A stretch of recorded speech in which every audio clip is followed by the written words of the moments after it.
This video examines the genesis, reality, and legacy of the Heinkel He 162 Volksjäger, a project born out of sheer desperation. The Luftwaffe faced systemic threats, including the long-range P-51 Mustangs and the failure of heavy fighters. Allied bombing also caused an infrastructure collapse, decimating German petroleum and aluminum production. The Throwaway Fighter Directive dictated constraints: a maximum weight of 2,000 kilograms, materials made of non-strategic parts, a single BMW 003 turbojet, and pilots conscripted from the Hitler Youth.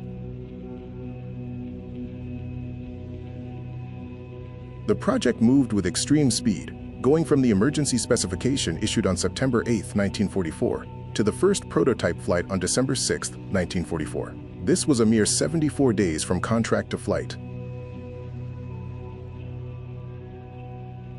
The design included a top-mounted BMW 003 turbojet for maintenance access, wooden wings, a recycled undercarriage, and a cartridge-fired ejection seat necessary due to the engine's lethal proximity to the pilot.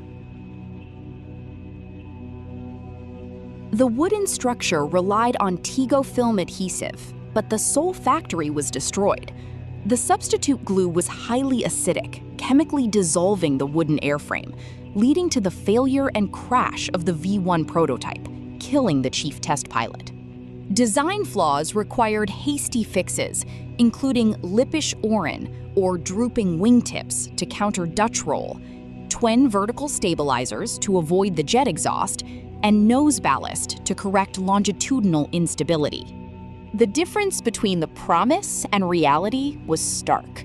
The controls were unforgiving, production targets were missed, and a 30-minute fuel limit resulted in multiple pilot deaths during emergency landings. In April 1945, the Single Operational Squadron, JG-1, lost 13 aircraft and 10 pilots. Only 2 losses were to Allied fighters. The rest were due to structural failures, engine flameouts, and fuel exhaustion. The HE-162's ejection seat was a necessity, as bailing out meant being sucked into the engine. On April 20th, 1945, Lieutenant Rudolf Schmidt became the first pilot in aviation history to successfully use a jet ejection seat in combat and survive. Several variants were proposed, including the standard HE-162A2 and high-Mach proposals like the HE-162C with swept-back wings and the HE-162D with radical forward-swept wing geometry. Post-war testing by the Royal Navy confirmed the HE-162's superb speed, making it the fastest of the first generation of military jets, but ultimately condemning it as a highly dangerous and unforgiving machine.